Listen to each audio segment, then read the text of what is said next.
Hello दोस्तों, आप सभी का स्वागत है आपके अपने YouTube चैनल मिशन क्लासेस में। मैं हूं दुर्गेश तिवारी।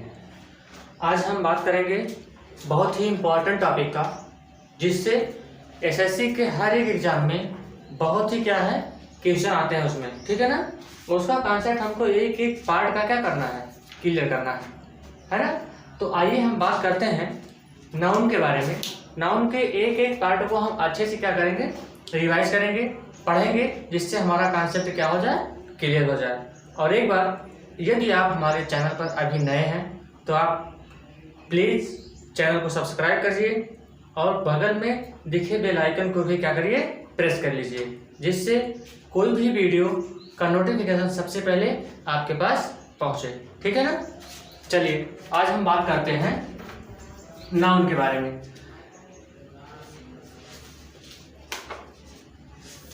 नाउन को हम हिंदी में क्या कहते हैं, संज्ञा कहते हैं। क्या कहते हैं, संज्ञा, ठीक है ना। अब बात आता है इसका परिभाषा। जाहिर सी बात है, इसको हम परिभाषित भी करते हैं, ठीक है ना। तो चलिए देख लेते हैं इसका कॉन्सेप्ट क्या है। अगर हम इसका डिफिनीशन लिखें, डिफिनीशन को हम इजीली कैसे पढ़ सकते हैं, चलिए बताते हैं। अगर हम यही लिख दें, नेम इज नाउन। क्या चीज, नेम इज नाउन, तो यही मेरा क्या हो जाएगा, डिफिनीशन हो जाएगा, ठीक है ना। और हम छोटे क्लासों में क्या पढ़ते आए हैं आज तक, यही कि किसी वस्तु, स्थान अथवा प्राणी के नाम को हम क्या कहते हैं, संज्ञा कहते हैं, ठीक है ना। कह रहा है कि किसी वस्तु, स्थान अथवा प्राणी के नाम को हम क्या कहते हैं, संज्ञा कहते हैं। भाई क्या जरूरत है इतना बात हमको याद करने के, कह रहा है ना, वही बात तो कह रहा है, किसी वस्तु, स्थान अथवा प्राणी के नाम को। तो हम जाहिर सी बात है इतना बड़ा कॉन्सेप्ट क्यों लर्न करें, क्यों याद करें, क्यों रटें उसको, हम इजीली न बना लें। कह रहा है इसमें नेम इज नाउन, हमारा जो नाम होता है, क्या होता है, नाम। नाम ही क्या है, नाम ही संज्ञा है। क्या है, नाम ही संज्ञा है। कॉन्सेप्ट क्लियर हुआ। कह रहा है नाम ही संज्ञा है। अरे भाई नाम ही तो हम बता रहे हैं, किसी वस्तु का नाम होगा, किसी प्राणी का नाम होगा, है ना। वही जो मेरा क्या है, संज्ञा है। नेचर में जो कुछ भी पाया गया है उसको तो हम क्या कह रहे हैं, संज्ञा तो कह रहे हैं ना। नाम, उसका नामकरण हो गया है, वही मेरा क्या है, संज्ञा है, ठीक है ना। चलिए अच्छी बात है, आगे देखते हैं। अब बात आता है कि इसके प्रकार कितने होते हैं। अगर कोई पूछे कि नाउन के नंबर के आधार, संख्या के आधार पर, किसके आधार पर, संख्या के आधार पर, ठीक है ना। संख्या के आधार पर ये जो मेरा नाउन है, संज्ञा है, कितने प्रकार का होता है, ठीक है ना। तो आइए बताते हैं कितने प्रकार का होता है।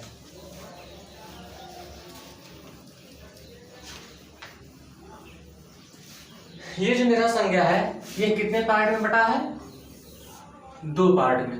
कितने पार्ट में, 2 पार्ट में। कौन कौन सा है, एक हमारा होता है काउंटेबल नाउन। क्या होता है, काउंटेबल।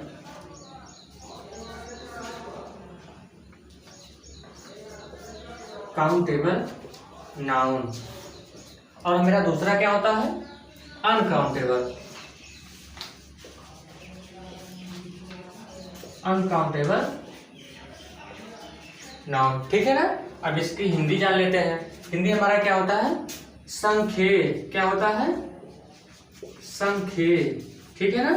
संख्येय संज्ञा, संख्येय संज्ञा। और दूसरा मेरा क्या होता है, असंख्येय। क्या होता है, असंख्येय संज्ञा, ठीक है ना। अब हम बात करते हैं काउंटेबल नाउन मेरा क्या होता है और अनकाउंटेबल नाउन क्या होता है, ठीक है ना। तो हमको इसको क्या करना है, डिटेल में पढ़ना है, इसके क्या कार्य होते हैं, ये कहाँ पर यूज होता है और इसका कार्य कहाँ पर यूज होता है, इसके कार्य क्या है, मेन फंक्शन इसके क्या है, ठीक है ना। चलिए देखते हैं। पहला हम क्या लिखते हैं, काउंटेबल नाउन। ओके, पहला हम क्या लिखेंगे, काउंटेबल नाउन।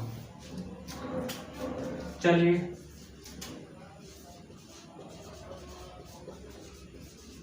काउंटेबल नाउन, जिसको हम क्या कहेंगे, संख्येय संज्ञा। अब बात हम करते हैं इसके परिभाषा की। आप परिभाषा भी क्या करिए, देख लीजिए। काउंटेबल किसको कहते हैं, काउंटेबल नाउन उसको कहते हैं जिसको हम क्या करते हैं, बड़े ही आसानी से सरलता पूर्वक गिन सकते हैं। ठीक है, फिर से सुनिएगा। काउंटेबल नाउन उसको कहते हैं जिसको हम क्या करते हैं, बड़े ही आसानी से काउंट कर लें। ठीक है ना, बड़े ही सरलता से हम उसको गिन लें, उसी को हम क्या कहते हैं, संख्येय संज्ञा कहते हैं। उसी को हम क्या कहते हैं, काउंटेबल नाउन कहते हैं। दिमाग में आप परख लीजिए इसको, कि जिसको हम आसानी से गिनते हैं, जिसको हम आसानी से देख के सरलता पूर्वक गिन लेते हैं, उसी को क्या कहते हैं, काउंटेबल नाउन कहते हैं। ओके, क्लियर हुआ ना। अब बात करते हैं हम उसके एग्जाम्पल का। आखिर हम गिन पाते हैं किसको, किसको हम गिनते हैं। तो चलिए देख लीजिए, आप सोचिए, विचार करिए, अपने मन में मंथन करिए कि हम कौन से पार्ट को गिन पाते हैं और कौन से पार्ट को नहीं गिन पाते हैं। ठीक है ना, चलिए देखिए। मान लीजिए कोई बुक है, उसको हम गिन पाएंगे, बिल्कुल गिन पाएंगे।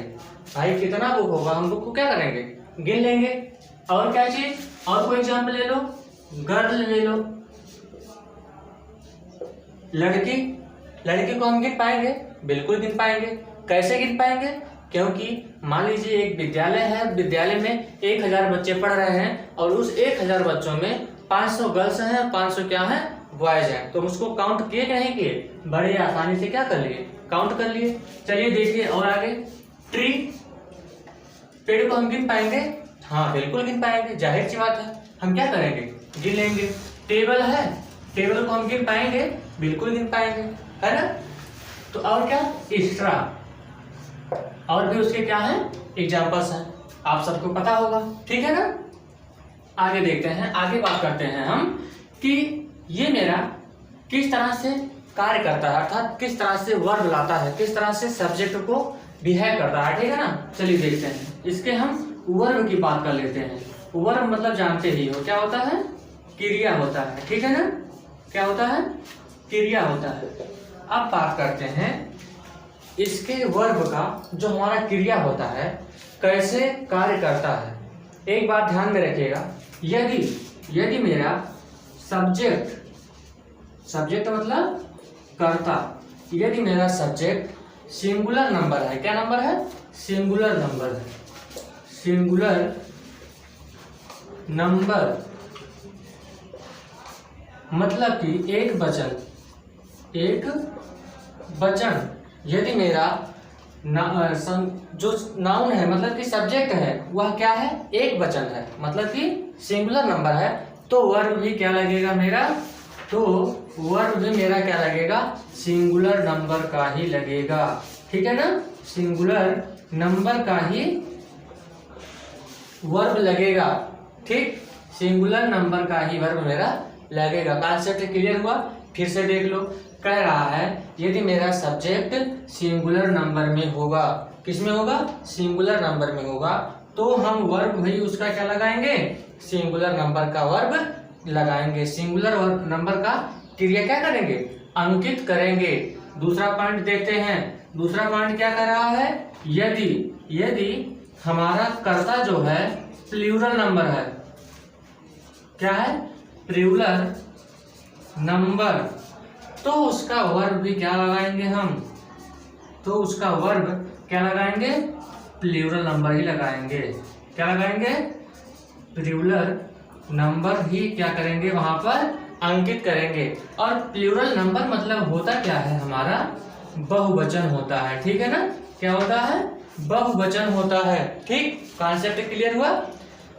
कहने का मतलब मेरा सब्जेक्ट जो है, सब्जेक्ट अगर एक वचन है, मतलब कि सिंगुलर है, तो हम वर्ब क्या लगाएंगे, सिंगुलर लगाएंगे। ठीक, अब कह रहा है यदि हमारा कर्ता प्लूरल है मतलब कि बहुवचन है तो हम क्या करेंगे, बहुवचन का वर्ब लगाएंगे, अर्थात क्रिया को हम बहुवचन के रूप में ही वहां पर अंकित करेंगे। अब देखिए एक पॉइंट तो हमारा ये हो गया, एग्जाम्पल कैसे होता है, एग्जाम्पल का मतलब जिसको हम काउंट कर सकते हैं, ये हो गया। दूसरा पॉइंट मेरा क्या आता है, सब्जेक्ट आता है। यदि सब्जेक्ट मेरा क्या है, एक वचन है तो उसका वर्ब भी क्या लगेगा, एक वचन का लगेगा। यदि मेरा कर्ता बहुवचन है तो उसका उसका वर्ब क्या लगाएंगे, हम बहुवचन का ही लगाएंगे। अब बात आता है हमारा तीसरे पॉइंट का। तीसरा पॉइंट हमारा क्या होता है, आइए देखते हैं।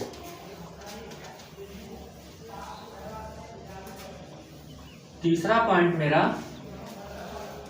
क्या है, आर्टिकल का है। किसका है, आर्टिकल का। आर्टिकल का क्या है, हम बात कर रहे हैं किसका, तीसरे पॉइंट में आर्टिकल के बारे में। मेरा आर्टिकल लगता क्या है, किसमें, इसमें, किसमें, काउंटेबल नाउन में। यदि हमें आर्टिकल का ऐड करना हुआ उसमें तो हम आर्टिकल क्या लगाएंगे, देखो ध्यान दीजिएगा। यदि मेरा काउंटेबल नाउन है तो उसमें आर्टिकल हम तीनों लगा सकते हैं। कौन सा, आर्टिकल ए, आर्टिकल एन और आर्टिकल द का यूज हम कर सकते हैं। ठीक है ना, चाहे मेरा एक वचन होगा चाहे मेरा बहुवचन होगा, सभी के साथ मेरा आर्टिकल क्या लगेगा, ए, एन एंड द का प्रयोग हम कर सकते हैं। ठीक है ना, क्लियर हुआ आपको, किसमें करना है हमको, काउंटेबल नाउन में, जिसको हम काउंट कर सकते हैं उसमें हम ए, एन एंड द का प्रयोग बड़े ही आसानी के साथ कर सकते हैं। ठीक है ना, अब बात करते हैं हम चौथे नंबर का, चौथे पॉइंट का, जिसमें क्या होता है, एडजेक्टिव। एडजेक्टिव के बारे में हम क्या करेंगे, बात करेंगे। मेरा एडजेक्टिव क्या लगेगा, किसमें, काउंटेबल नाउन में। ठीक है ना, एडजेक्टिव क्या लगेगा मेरा, कहाँ पर, एडजेक्टिव मेरा काउंटेबल नाउन में कहाँ पर लगेगा और कैसे लगेगा, कौन सा एडजेक्टिव का प्रयोग हमारा होगा इसमें। ठीक है ना, तो आइए देखते हैं उसका एग्जांपल। जैसे कहीं पर भी आपको, कहीं पर भी पेपर में मेनी दिखाई दे, यदि नाउन दिया गया है, यदि आपको एग्जाम में कहीं पर मेनी का प्रयोग मेरा हो तो आप समझ जाइएगा कि यह मेरा क्या है, काउंटेबल नाउन है। ठीक है ना, many, A number of, A number of, A number of. यदि आपको कहीं पर बीच में ए नंबर ऑफ दिखाई दे दिया तो आप क्या करिएगा, समझ जाइएगा तुरंत मेरा क्या है, काउंटेबल नाउन है। यदि आपको द नंबर ऑफ दिखाई दे, क्या दिखाई दे, द नंबर ऑफ दिखाई दे, तो भी आप क्या समझ जाइएगा कि मेरा जो काउंटेबल नाउन है यही है। क्या चीज, मेनी का प्रयोग कहीं पर दिखाई दे तो आप समझ जाइएगा कि मेरा क्या है, वह काउंटेबल नाउन है। अगर a number of, the number of का प्रयोग कहीं पर भी दिखाई दे तो आप क्या समझ जाइएगा कि मेरा काउंटेबल का ही ये क्या है, पार्ट है। ठीक है ना, इसी से इसका कॉमन इंटरवल कैसे पहुंचता है, जैसे आपको एक एग्जाम्पल दे दिया और उस एग्जाम्पल में आपको क्या करेगा, मेनी के स्थान पर मच दे देगा। क्या दे देगा, मच दे देगा। यदि आपको ये कॉन्सेप्ट क्लियर नहीं होगा तो आप क्या करेंगे, पेपर में उसको रन करके चले आएंगे। ठीक है ना, तो आपको क्या रटना है, केवल यही रटना है, मेनी का प्रयोग, a number of, the number of. मतलब आपको ये सभी चीजें क्या करना है, कॉन्सेप्ट को क्लियर रखना है, याद रखना है, जिससे आपको पेपर में क्या ना हो, प्रॉब्लम ना हो। मतलब कि और देखो यहाँ पे बताए थे अभी हम, सिंगुलर नंबर कैसे कॉमन एरर पूछेगा, जहां पर सिंगुलर नंबर है, प्लूरल नंबर है, वहां पर दूसरा कुछ दे देगा। ठीक है ना, जैसे सिंगुलर नंबर हमारा करता क्या है, सब्जेक्ट मेरा एक वचन है अगर, और वहां पर वह वर्ब क्या लगा देगा, प्लूरल का, तो यही हमारा क्या हो जाएगा, कॉमन एरर हो जाएगा। ठीक है ना, तो आप इतना याद रखिएगा कि मेरा एक वचन अगर सब्जेक्ट है तो एक वचन का ही क्या लगेगा, मेरा वर्ब लगेगा। यदि मेरा बहुवचन है तो बहुवचन का मेरा क्या लगेगा, वर्ब लगेगा। आप सबको समझ में आ गया होगा काउंटेबल नाउन।